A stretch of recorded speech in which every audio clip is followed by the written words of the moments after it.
Καλώς ήρθατε στο πρώτο βίντεο herping στο κανάλι. Στο σημερινό βίντεο, όπως είπα, με τη λέξη herping ουσιαστικά θα βρούμε διάφορα ζώα εδώ πέρα κατά τη διάρκεια που βρίσκομαι στο δάσος. Σήμερα για το πρώτο επεισόδιο έχω έρθει εδώ στο Σέιχσου, το οποίο έχει γενικά διάφορα έντομα και αρπετά, ίσως και αμφίβια, γιατί έχει κάποια ριάκια, αλλά εγώ έχω βρει γενικά πάρα πολλές σαρδαποδαρούσες, οπότε θα προσπαθήσω να βρω σήμερα ό,τι περισσότερα μπορώ και θα σας λέω γενικά πράγματα για το ζώο που θα βρίσκουμε. Γενικά τα herping θα υπάρχουν στο κανάλι. Σαν ιδέα ουσιαστικά υπήρχε πριν φτιαχτεί το κανάλι, οπότε τώρα βρήκα την ευκαιρία να τραβήξω αυτό το βίντεο που θα είναι και το πρώτο herping στο κανάλι. Γενικά δεν θα έχουν πρόγραμμα τα herping, θα είναι λίγο πιο ελεύθερα να το πω, γιατί δεν είναι σίγουρο το πότε θα μπορέσω να πηγαίνω σε καινούργια μέρη και τα λοιπά. Προς το παρόν πηγαίνω μια φορά την εβδομάδα στο Σέιχσου, έρχομαι μάλλον εδώ πέρα, κάνω τη συγκεκριμένη πορεία για να βρίσκω και να ψάχνω τα ζώα ανάλογα με την εποχή, γιατί κάποια προφανώς πιο εύκολα τα βρίσκουμε σε καλοκαιρινούς μήνες, άλλα τα βρίσκουμε πιο εύκολα σε χειμερινούς μήνες και ούτω καθεξής. Οπότε το σημερινό βίντεο θα είναι αυτό. Τώρα έχει μια λιβελούνα εδώ πάνω, η οποία είναι αυτή εδώ, μπορείτε να δείτε. Γενικά εδώ πέρα κοντά δεν έχει νερά, οπότε δεν ξέρω από πού μπορεί να ήρθε η συγκεκριμένη. Τώρα από ό,τι κατάλαβα αυτή είναι ενήλικη, λόγω μεγέθους ήταν γύρω στα 5-6 εκατοστά, οπότε πρέπει να είναι ενήλικη. Γενικά έχει διάφορες λιβελούνες εδώ πέρα που δεν καταλαβαίνω όμως γιατί, όπως είπα και πριν, δεν έχει κοντά νερά, γιατί ουσιαστικά πριν βγουν στη στεριά οι νύμφες τους είναι νερά, οι προνύμφες μάλλον είναι στο νερό, οπότε κυνηγάνε μες στο νερό κτλ. Και μετά όταν έρθει η στιγμή να βγουν στη στεριά κάνουν αυτό που λέμε έκδυση, την οποία την κάνουν και βγάζουν φτερά μετά, οπότε μπορούν να πετάξουν. Προς το παρόν αυτά. Θα επιστρέψω όταν βρω κάποιο άλλο ζώο. Λοιπόν, βρήκα αυτό το είδος μυριάποδου πάλι, το οποίο δεν έχω ιδέα πως λέγεται. Το έχω συναντήσει αρκετές φορές. Αυτό είναι τεράστιο ουσιαστικά, μοιάζει λίγο με σαρδαποδαρούσα, μοιάζει λίγο με χιλιοποδαρούσα. Πιστεύω είναι πιο κοντά στις σαρδαποδαρούς παρά στις χιλιοποδαρούσες. Άμα κάποιος ξέρει πως λέγεται μπορεί να γράψει στα comments. Επίσης έχουμε εδώ κάποια ισόποδα, τα οποία όλα αυτά τα έβγαλα από μια πέτρα που σήκωσα, γιατί προτιμούν γενικά την υγρασία, οπότε θα ξαναγυρίσω την πέτρα έτσι πως ήταν για να θαυτούν. Εδώ βλέπετε μια ράχνη, η οποία κάθεται έτσι σε κουλουριασμένη στάση για να απομακρύνει ουσιαστικά τους επισκέπτες, τους ανεπιθύμητους, αλλά όπως βλέπετε είναι ζωντανή Συγκεκριμένη νομίζω είναι η αράχνη λύκος, αλλά δεν είμαι σίγουρος γιατί υπάρχουν πολλές που μοιάζουν, οπότε αυτό.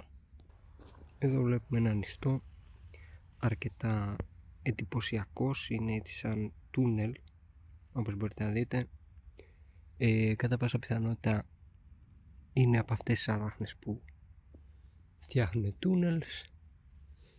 Κάτω από το ξύλο δεν έχει και πολλά, έχει εδώ κάποιες κοινές χιλιοποδαρούσες, γιατί όπως είπαμε θέλουν την υγρασία, οπότε κάθονται εκεί κάτω που έχει σκιά και υγρασία. Η πρώτη σαρδαποδαρούσα που βρίσκουμε, η συγκεκριμένη δεν είναι αυτή που υπάρχει στην Ελλάδα, η πιο γνωστή, η Σιγκουλάτα, είναι κάποιο άλλο είδος, το οποίο είναι και κοντό σχετικά, δεν έχει τόσο μακρύ σώμα και είναι και σε μικρή ηλικία όπως βλέπουμε εδώ. Και αυτή είναι η πρώτη μας σκολόμετρα σαρδαποδαρούσα μάλλον, σε μεγάλο μέγεθος σχετικά. Συγκεκριμένη βέβαια πιστεύω δεν είναι ενήλικη ακόμα, έχει να δώσει δηλαδή μέγεθος. Πιστεύω η συγκεκριμένη είναι η Σιγκουλάτα, αλλά δεν μπορώ να είμαι και σίγουρος προφανώς. Λίγο θα την ενοχλήσω για να δούμε κάποια κίνηση. Κάνουν τις ψόφιες, αλλά όπως βλέπετε δεν είναι ψόφια. Έχει αρκετή ζέστη, οπότε την ημέρα τις βρίσκουμε συνήθως κάτω από πέτρες, όπως και η συγκεκριμένη ήταν κάτω από πέτρα. Γενικά σκάβουν και προτιμούν αυτές τις περιοχές κατά τη διάρκεια της μέρας. Η συγκεκριμένη τώρα όπως βλέπετε δεν είναι τόσο νευρική όσο άλλες σαρδαποδαρούσες, είναι κυρίως γιατί όπως είπα είναι μέρα ακόμα και γενικά ο ήλιος τους ενοχλεί, ας πούμε, οπότε θέλουν τη σκιά. Γι' αυτό θα βάλω πίσω την πέτρα και θα συνεχίσω την πορεία μου. Λοιπόν, εδώ βλέπουμε ένα είδος ισόποδου, το οποίο εγώ έχω δει προσωπικά να είναι και κάτω από το νερό και να περπατάει. Είναι πάνω κάτω σαν τα άλλα τα ισόποδα που γίνονται μπίλες όταν απειλούνται, οπότε ναι. Και εδώ ένας χαμός όπως βλέπετε από χιλιοποδαρούσες.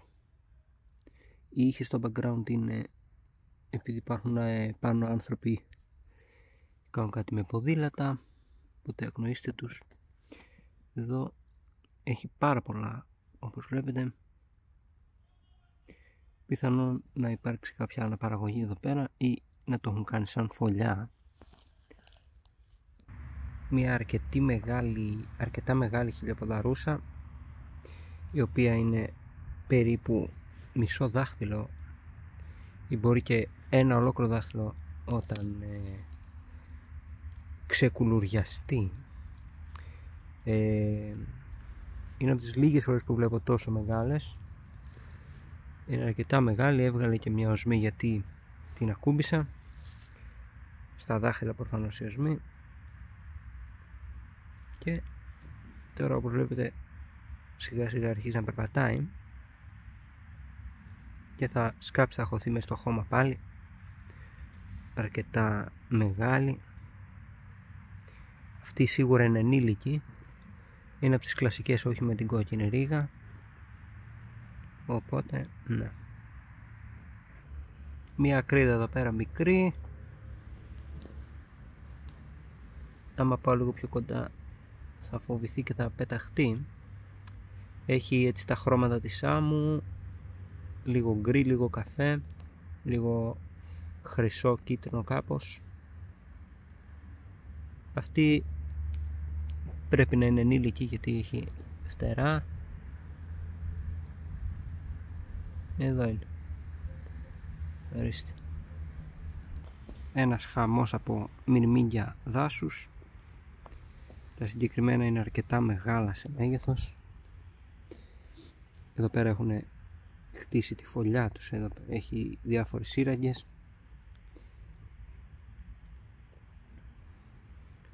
Όπως βλέπετε είναι ολόκληρη φωλιά. Γενικότερα, όποτε υπάρχουν πάρα πολλά μυρμήγκια σε μια περιοχή, δεν βλέπουμε ποτέ άλλα έντομα, γιατί συνήθως τα τρώνε τα μυρμήγκια. Οπότε γενικότερα δεν μπορεί να επιβιώσει κάτι σε φωλιά μυρμηγκιών άμα δεν είναι μυρμήγκια. Μια αρκετά δραστήρια σαρδαποδαρούσα, ίσα που την προλάβαμε, χώθηκε μέσα στην τρύπα. Τελικά υπήρχε σαρδαποδαρούσα σε μέρος που υπάρχουν πολλά μυρμήγκια. Έχει εδώ αρκετά και έχει και πάνω στη πέτρα που σήκωσε αρκετά. Έχει επίσης μερικές χιλιοποδαρούσες εδώ και εκεί και ένα άδειο κέλυφος από σαλιγκάρι. Κατά πάσα πιθανότητα θα το έφαγε ή θα το έφαγαν τα μυρμήγκια. Γενικά κάτι θα το έφαγε σίγουρα. Εδώ υπάρχει και μια φωλιά από άμμο ή χώμα γενικά και μια αράχνη εδώ πέρα μικρή. Λογικά δεν φαίνεται, είναι εδώ πέρα, όμως νάτι, άσπρη, και ένα είδος ισόποδο το οποίο γυαλίζει ουσιαστικά. Έχει αρκετά πράγματα κάτω από αυτήν την πέτρα. Γενικά ήταν αρκετά μεγάλη, οπότε λογικό το βρίσκω. Οπότε συνεχίζουμε. Ακόμα μια φωλιά με μυρμήγκια εδώ πέρα. Όπως βλέπετε, η συγκεκριμένη είναι λίγο πιο σωστά χτισμένη, ας πούμε. Είναι διαφορετικά χτισμένη μάλλον. Έχει κάποια με φτερά και κάποια χωρίς φτερά. Γενικότερα έχουν πολλές σύραγγες. Αρκετά ενδιαφέρον είναι το πως φτιάχνουν σύραγγες στα μυρμήγκια κτλ. Τα συγκεκριμένα πολύ πιο μικρά από τα προηγούμενα που είδαμε. Οπότε βάζω πίσω την πέτρα και συνεχίζω.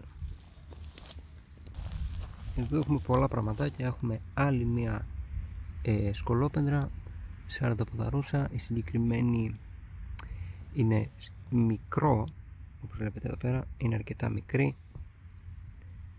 Έχει έντονο κόκκινο κεφάλι και πόδια, πίσω πόδια, αλλά είναι αρκετά δραστήρια, έτσι.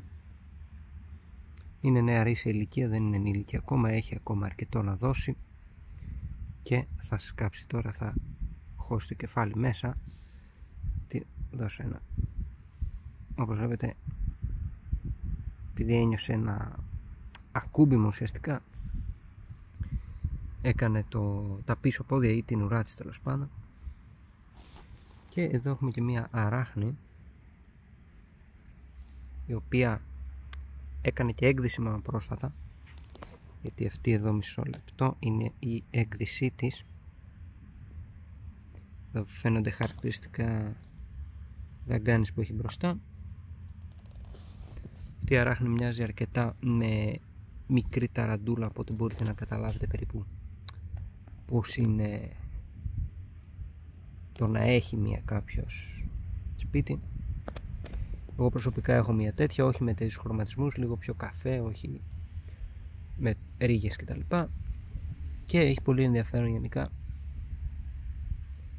Μπορείτε να δοκιμάσετε μικρούς γρίλους στη συγκεκριμένη.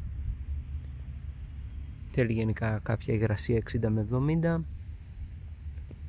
αλλά περισσότερα σε κάποιο επόμενο βίντεο. Και εδώ άλλη μία σαρδαποδαρούσα, επίσης παρόμοια ηλικία με την προηγούμενη που βρήκαμε. Γενικότερα οι σαρδαποδαρούσες, παρόλο που μοιάζουν έτσι εξωτερικά πολύ σκληρές, είναι πολύ μαλακές στο άγγιγμα, δεν είναι δηλαδή όσο σκληρές φαίνονται. Οπότε μπορεί κάποιος εύκολα να τη λιώσει μία, αλλά προφανώς δεν είναι σωστό αυτό. Η συγκεκριμένη, όπως βλέπετε, δεν έχει τόσο έντονα κόκκινα χρώματα, οπότε το είδος είναι διαφορετικό κατά πάσα πιθανότητα. Μία από τις δύο είναι ντεχάνη και η άλλη είναι σιγκουλάτα. Εδώ της λείπει, μάλλον μπορεί να είναι και θαμμένο. Κάνω εδώ διάφορες δονήσεις για να κουνηθεί. Η συγκεκριμένη είμαι σχεδόν σίγουρος ότι είναι σιγκουλάτα και η προηγούμενη ήταν η ντεχάνη, αλλά δεν είμαι απόλυτα σίγουρος γιατί δεν τα ξέρω ακριβώς τις επιστημονικές ονομασίες τους. Παρ' όλα αυτά έχουν πολύ ενδιαφέρον σαν ζώα. Και εδώ βλέπουμε άλλη μία. Γενικότερα, όπως σας είπα, γίνεται χαμός. Η συγκεκριμένη είναι κοντά στην ενηλικίωση ή είναι ήδη ενήλικη. Είναι αυτό που λέμε sub-adult. Όπως βλέπετε, οι χρωματισμοί της είναι αρκετά πιο φωτεινή, πιο πράσινη ίσως.